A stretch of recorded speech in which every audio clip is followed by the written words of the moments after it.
Today we're opening the file on a truly disturbing figure, Arthur John Shawcross.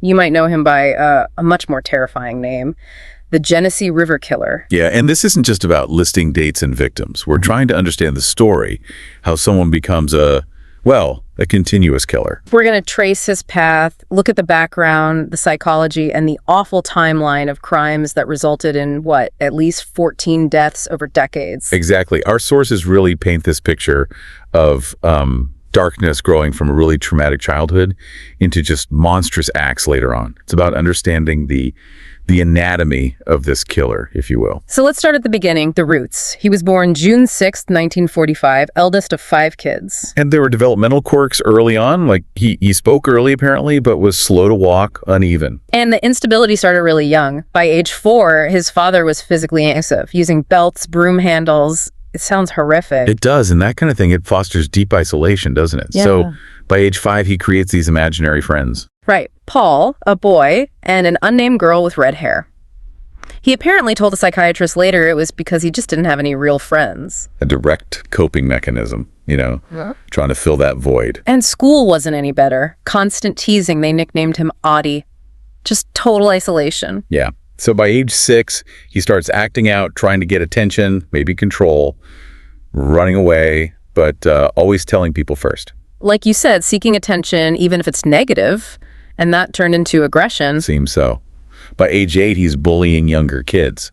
Then age 9, there's a significant head injury. Hit his head on a rock, needed stitches. And the chilling part, he claimed he didn't feel any pain. Right, which could point to, dissociation. Something was definitely off even then. Things got even darker around age 11. The sources are pretty explicit about this. Horrific sexual assault. Yeah, by his mother and an aunt, including penetration with a broom handle, abuse from family members. That leaves incredibly deep scars. And it wasn't just that once, was it? No. It seems like that trauma became a catalyst. At 14, assaulted by a stranger. And crucially, the sources say between 13 and 14, he was involved sexually with siblings, cousins. And that incident with the chicken? Yes. His first reported sexual activity with an animal, which he then decapitated. Yeah. You see this pattern? Escalating violence, early sexual deviance. These are huge red flags for what's coming. He just couldn't keep things together. Failed 8th grade twice by 16. Then another serious head injury at 16. Hospitalized for 4 days. And almost immediately after, he escalates. Armed robbery at 17. Then probation for robbing a Sears store at 18. Claimed he just wanted Christmas gifts. Yeah, right.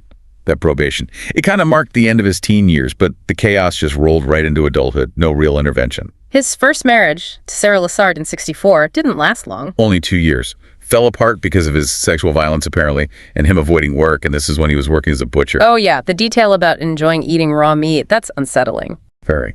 So then, 1967, he's 21, joins the Army, and wouldn't you know it, another head injury during training, falling downstairs. His third major documented one. Then he gets deployed to South Vietnam. And Vietnam. Yeah. This is where his fantasy life seems to really take shape, or at least where he starts talking about it. The letter he wrote, describing horrific acts against 2 women or girls. Yeah, shooting one, finding another, tying them up, cutting a throat, putting a head on a pole. Just extreme mutilation, then torturing and killing the other. He claimed he killed 38 people over there. Officials later said that was likely fabricated, right? Correct. They couldn't verify it. But the fantasy itself, the level of detail, the control through mutilation, whether real or not, it tells you a lot about his internal state. He always stuck to those stories, though. He comes back, divorces his second wife, Linda, in 69, more violence, and he's showing signs of PTSD. Severe symptoms, yeah. Hallucinations, paranoia, nightmares. It sounds like a total breakdown. And this leads to arson. Pyromania, yeah. It's an impulse control disorder. Setting fires a hay shed, a big cheese company. It might have been an outlet for him. A sort of non-lethal way to release that pressure, maybe, before it turned towards people. But it still landed him in prison, Attica, for 5 years. And prison was rough. Sources say he was raped by other inmates, fought back with a, soap and a sock. But he got his sentence reduced for helping guards during a riot. He did. So he was released in November 71, served much less than the 5 years. And while inside, he got another diagnosis. Pedophilia, a paraphilic disorder. But here's the really dangerous part. The sources say he learned to play the game. went to counseling, worked in the infirmary, basically put on a show of being rehabilitated. A show that didn't last long at all, because by 1972, we have the Black River victims. Immediately. First, 11-year-old Jack Owen Blake disappeared after going fishing with Shawcross. Then, just a few months later, 8-year-old Karen Ann Hill, found under a bridge. Strangled, raped, mutilated, horrific. Proof his compulsions were absolutely still there. Undeniable proof. So he's arrested, confesses to Karen Hill's murder, but then the plea deal. This is the part that's just astounding. He offers to reveal where Jack Blake's body is, but only if the charge for Karen Hill gets reduced from first-degree murder to manslaughter. And the police accepted. They wanted closure for the Blake family, which is understandable, but it sent a terrible message, didn't it?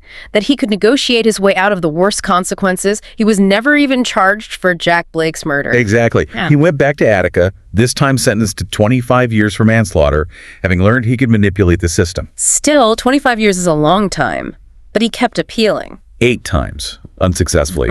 But the 9th time, it worked. He was released in April 1987, served only 15 years of that 25-year sentence. And experts were warning against it, like Robert Keppel. Yes, Keppel and others have explicitly said releasing him was a mistake, that he was still a danger. But the system let him out. You just have to wonder, how does that happen when the warnings are so clear? It often comes down to legal thresholds versus psychological risk.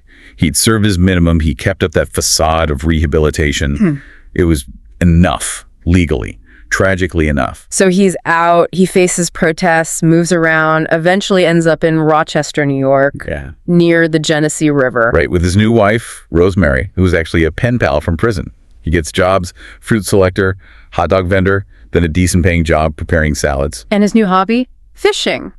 Near the Genesee River, the place that would become synonymous with his name. Pattern started again, almost right away. That core trigger humiliation, it's right there from the start. Victim number 3, Dorothy Blackman, March 1988, a young sex worker, 20 years old. They meet in a park. She's performing oral sex in his car, his blue Dodge Omni, and apparently she laughed because he couldn't get an erection. He was impotent. And that humiliation, it just set him off. Completely enraged him. He strangled her. And then the mutilation. Biting her genitals. It connects right back to that feeling of being powerless, humiliated, maybe like when he was called Audie. That trigger just kept firing. Victim 4, Anna Maria Stephen, later that year, she apparently got scared, realizing he might be the killer. And her fear, ironically, probably reinforced his sense of power over her. So he killed her too. Then the pattern shifted slightly in '89. Dorothy Kelly. Yeah, she wasn't a sex worker. She was 59, a friend, maybe a sexual partner. She threatened to tell his wife about their affair. So it was about protecting his facade again. Control. Exactly. He killed her, hit her with some kind of boat speed device, buried her initially, then dug her up later and dumped her in the river.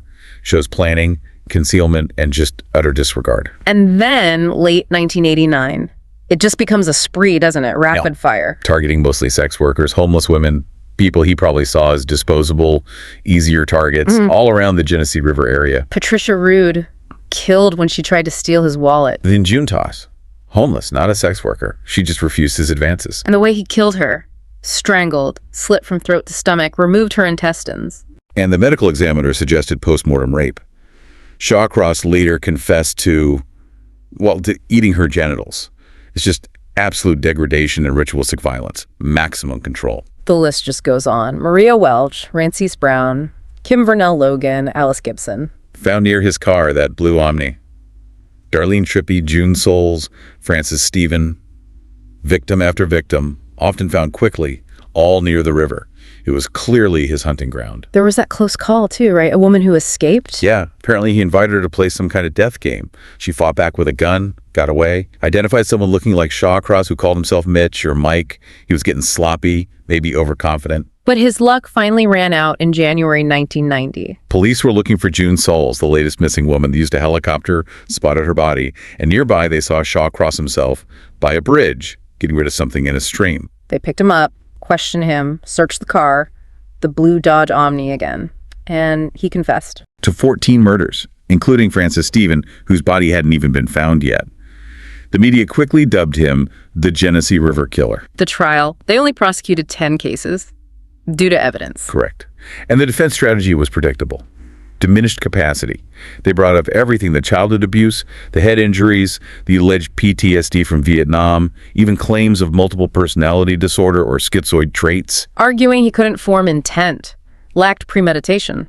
Essentially, yes. That he wasn't fully conscious or in control during the killings. But the court didn't buy it. No.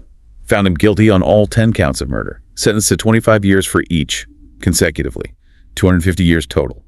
Sent back to prison, this time Sullivan Correctional Facility. And in his final years, there's this strange duality. It is fascinating, isn't it? He reconnected with his adult daughter. She visited him, even brought his grandchildren, and reports say he expressed real, profound love for them. Which made medical professionals kind of pause, right? How could someone capable of that love also commit such extreme violence? It really forces you to grapple with the complexity of human nature. The capacity for both connection and utter depravity existing side by side. It's deeply unsettling. Arthur Shawcross died on November 10, 2008. He was 63. Severe leg pain led to heart failure. His remains were cremated, given to his daughter. But his legacy, it's this terrifying case study. Yeah, a study in how trauma can warp someone, but also how systemic failures, like that early release, can have devastating consequences for a community. Looking back at the sources, it's clear. His path was shaped by that early abuse, the injuries, the way he learned to manipulate. It all built towards the Genesee River killer.